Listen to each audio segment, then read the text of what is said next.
Abyss Odyssey is a two-dimensional dungeon crawler with some roguelike elements. The levels are randomly generated, and your goal is to traverse down the labyrinth to slay the warlock. There are 3 characters to choose from, each with their own unique abilities and fighting styles. The game features a combat system inspired by fighting games, though it doesn't have any complex combos or button inputs. In this regard, it is very similar to the Super Smash Bros. Series, where everything is done with a single button and directional inputs. Because of this, the learning curve isn't too high, allowing most players to pick it up with relative ease. Each of the 3 main characters have 6 special skills that can be found throughout the dungeon, and 3 can be equipped at any given time.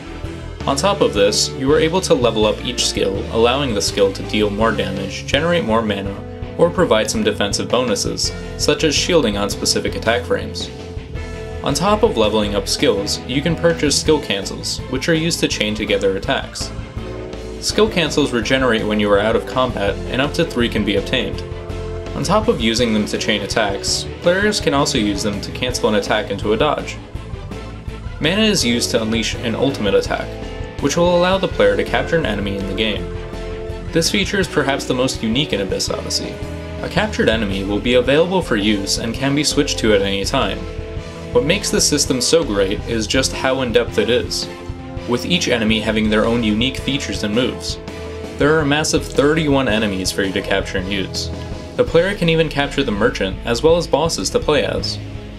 In most games with roguelike mechanics, permanent death is a pretty large feature. While this is the case in Abyss Odyssey, it is made largely easier in this regard. When your character dies, you will take control of a rank-and-file soldier. If the player manages to reach an altar with the soldier, their main character will be revived, though losing any consumables in the possession. Gold is shared between each playthrough as well as character levels, though each of the 3 main characters have their own leveling progression. Gold is of course used to purchase items from merchants found in the Abyss as well as outside of it. Before going in the dungeon, the player will have the ability to purchase better weapons, camp tokens used to set up checkpoints, as well as enemies that were previously captured. Inside the dungeon, prices are much more expensive, but will often provide rarer and more valuable items. There are several different weapon enchants, such as Charm, which will turn an enemy to your side temporarily, or Fire, which will place a damage over time effect on your target. Also, several accessories are available to boost your offensive and defensive capabilities. Abyss Odyssey features a community-driven progression system, which means that the developers will release new content when the end boss has been defeated enough times.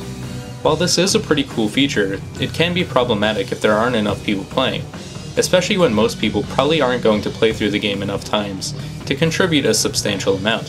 For the more hardcore players, a nightmare mode is available, which makes the enemies much more aggressive.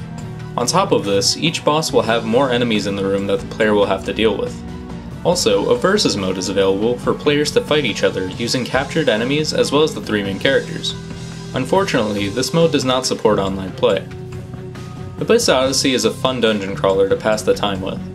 The game doesn't have quite enough content to hold most players in for too long, however. The difficulty of the game will vary greatly depending on previous game experience of the player, with many people finding it too easy while many others say it is much too difficult. At an asking price of $15, it is worth it to anyone wanting a good game to kill time on, with each complete run taking from 20 to 40 minutes.